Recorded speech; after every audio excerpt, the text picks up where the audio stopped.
What's going on, everyone? Today I'm going to summarize 9 key takeaways I learned after reading the book Peak: Secrets from the New Science of Expertise, and I'm going to talk about how we can apply it to our drumming, our mindset, our practice, and everything else that's going to help you become a better drummer faster without wasting any unnecessary time or practicing the wrong way. Whether you're a professional drummer wanting to become a master or you're a beginner drummer just wanting to get better faster, this book has science-based evidence and research that's going to help you achieve those goals. Seth Godin calls it a breakthrough, powerful, science-based narrative that actually shows us how to get better, much better, at the things we care about. The main idea of this book is that anyone can become an expert in anything as long as they go about it the right way. And that's what we're going to talk about today. So let's dive in. First, some coffee. The first key takeaway is to set clear and specific goals and then to break them down into smaller chunks so you don't get overwhelmed, frustrated, or anxious. To reach the top of your drumming game, you have to have a clear vision of where you're headed. The authors Anders Ericsson and Robert Poole say, the more specific and detailed your goals, the more you can focus your practice and measure your progress. You've probably heard of SMART goals, which are specific, measurable, actionable, relevant, and time-bound. So use that acronym when you're setting goals for yourself to become a better drummer. It's important to set really big goals to push your limits and to keep you motivated, but it can be easy to get overwhelmed if they're too big or if you don't have a realistic time frame. So you need to break those down into smaller chunks. For example, if you're trying to learn a difficult song, break it down by section. Day 1, I'm just going to learn the verse or the main groove. Day 2, if I learn the verse, I'll move on to the chorus and the bridge and so forth. Next thing you know, you're learning a difficult song within a few days. You can learn a whole album by one of your favorite drummers or artists within a week. And the skills you just learned will compound when you're learning something new and something a little more difficult. The second key takeaway from this book, and this is probably the most important, is to embrace what's called deliberate practice. Of course, you know that practicing is important, but there's a specific method called deliberate practice that was coined by the authors that all superior performers in their field utilize whether they know it or not. Deliberate practice is a particular learning method that's different from other types of practice like casual or experience-based practice in several ways. Deliberate practice requires a defined and specific goal that's also challenging and going to push you outside of your comfort zone. You shouldn't be spending too much time practicing or just repeating things you already know.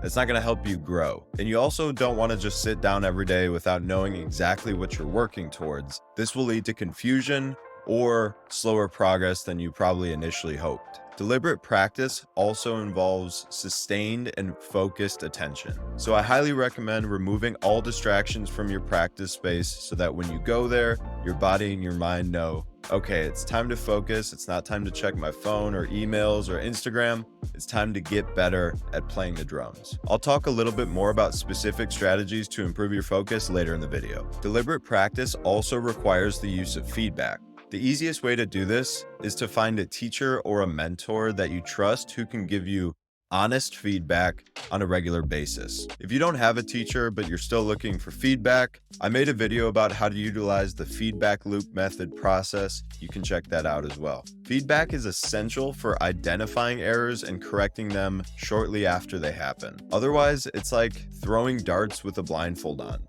You're not going to know whether you're even getting close to your target or if you're moving closer or farther away from it. Deliberate practice also entails repetition and refinement. If you're practicing something new and you're wondering whether or not you should move on yet, ask yourself, if someone woke you up in the middle of the night and told you to play the thing you just practiced perfectly without any mistakes, would you be able to do it? If so, you're good to move on. If not, more repetition and more practice. This repetition helps whatever you're practicing turn into muscle memory, and it also helps wire your neurons in order to send faster brain signals through those pathways in order to execute whatever you want to play faster and smoother. If you want to learn more about that whole process, check out the book, The Talent Code. It's a great book, highly recommend it. Finally, deliberate practice relies on mental representations. Mental representations are internal models of the exterior world that direct perception, action, and cognition. They form through experience and help us complete complex tasks with ease. So for example, imagine every time you go to sit down at the drums, you can hear exactly what you want to play, and as you hear it, it automatically comes out of your body the exact same way you heard it in your head or you imagined it in your head with that mental representation. It comes out the exact same way with the same nuances, dynamics, intention, and authenticity.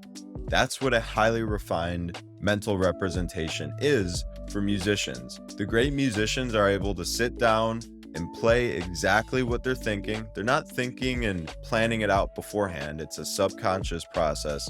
But as they're playing, they're basically thinking and it's being expressed through their bodies. Hopefully that gives you a better idea of what deliberate practice is compared to other forms of practice that you might have learned or might have wasted time on in the past. It's not necessarily easy or fun. It requires discipline and a lot of effort and a lot of frustration when you're pushing yourself with those lofty goals. But it's worth it.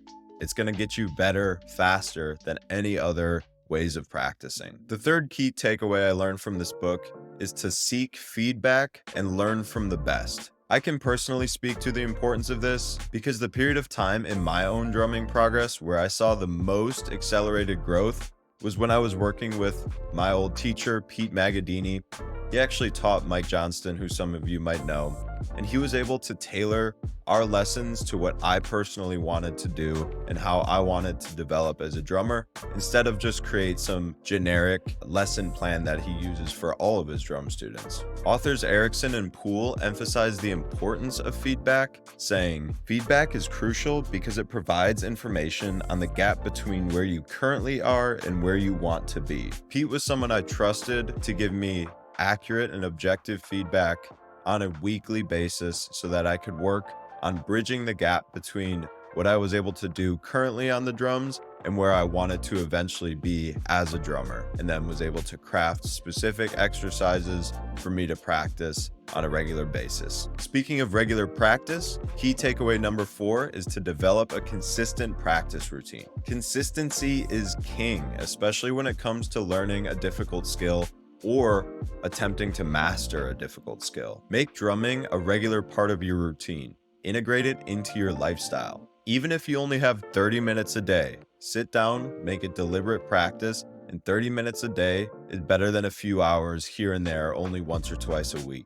Establishing a consistent practice routine helps develop discipline, it helps reinforce muscle memory, and allows for steady progress. Remember, it's the cumulative and the compounding effect of that steady daily practice routine that's going to help you become better, faster, and eventually become a master if you work hard and long enough. Key takeaway number 5 is to reframe and embrace failure. In Peak, Erickson and Poole highlight the importance of viewing failures as learning opportunities and opportunities for growth. They say, if you don't fail, you're not trying hard enough. And this goes back to when I was talking about setting those big goals.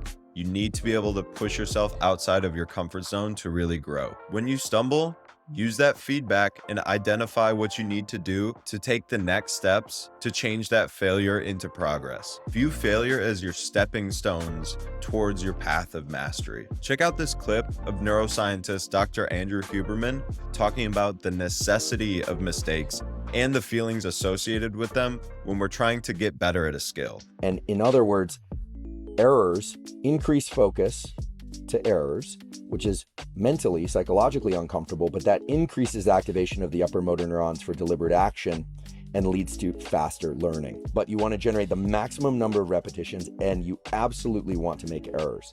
A lot of people, when they make errors, because there's a little bit of epinephrine, adrenaline released into the brain and body when we do that, we feel frustrated and we want to walk away from the process, or we think we're screwing up. Those errors and the chemicals that are deployed in response to those errors are opening the gate for neuroplasticity. The agitation is the entry point for neuroplasticity, and indeed that's true. But errors are the entry point for true focus. And errors and agitation and focus together, repeated over and over, is what leads to motor skill learning. So now when you're getting frustrated or agitated in the practice room, remember, that's just your brain saying, hey, something needs to change. And then later that night, if you get good sleep, your brain's going to work on changing those neural pathways and helping you become a better drummer while you sleep. which is pretty cool in my opinion. Key takeaway number 6 is to practice with intense focus and concentration. Now, I know I mentioned this earlier, but here are some ways that you can actually help increase your focus so that when you go to practice, you're actually practicing with more efficiency than someone who's unfocused. If you can learn to focus on a single task, specifically for long periods of time, it's a modern day superpower. So something you can do to increase your focus is what Dr. Huberman calls visual focus training. Super simple. It only takes about 2 to 3 minutes. It's boring. It's not glamorous, but it's helped me, and I'm sure it'll help you if you actually do it on a daily basis. So the first step is to find a quiet place where you won't be disturbed. Next, find a single point to focus on. It could be a small object, a light, or even a spot on the wall. Close your eyes and take a few deep breaths. Then open your eyes and focus on the point you've chosen. Notice any thoughts or feelings that come up as you focus, then gently bring your attention back to the point you're focusing on. Continue this for 2 to 3 minutes. When you're finished, take a few deep breaths, then start your practice session. If you do this just once or twice a day for 2 to 3 minutes each, you'll really notice a difference, and you'll be able to bump that time from 2 minutes to 3 minutes, eventually up to about 5 minutes, and then that'll get you in the right mindset to practice and learn faster. Key takeaway number 7 is to visualize success. Earlier, we talked a little bit about mental representations, and Erickson and Poole say, when you imagine a performance, your brain generates electrical activity in specific patterns that are similar to those produced during the actual performance. And studies show that the better you become at a skill, the more effective your mental representation will be, which will in turn then help you get better at the skill or whatever you're practicing. So it's a positive feedback loop. If you're really struggling with a certain section of a song or a certain groove or fill, take a few seconds to visualize yourself doing it with every nuance and subtlety. Think about how your limbs are going to line up. Think about whether or not you need to accent certain notes, and then try again and execute the skill. You might notice that you're able to do it successfully after visualizing it. If you want to check out more about mental visualization techniques for drummers, I actually made a video about that too. You can check that out after you finish this one. Key takeaway number 8 is to incorporate variation into your practice. Experiment with different tempos, genres, and styles of music, not to become a master at every single genre, but you can learn little bits from different genres and apply them to what you specifically want to get good at.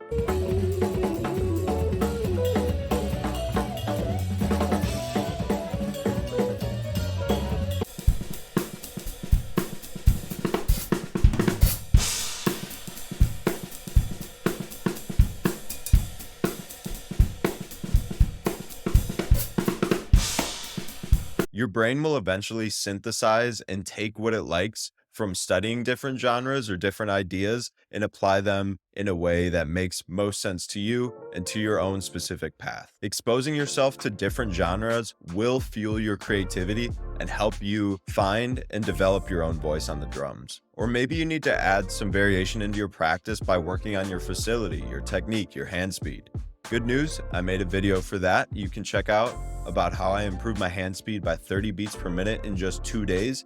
I think you might like it if you dug this video. And the last key takeaway is to stay patient, persevere, and enjoy the process. Drumming is supposed to be fun and meaningful and life-giving, not supposed to be a chore or cause anxiety. So remember that and enjoy the journey along the way. That's going to help sustain you and give you the motivation you need to keep this thing going forever. And if you can just keep practicing, deliberate practice every day, I promise you're going to be a great drummer if you just stick with it and enjoy it along the way. My name is Austin Koziel. I'll talk to you soon. Peace.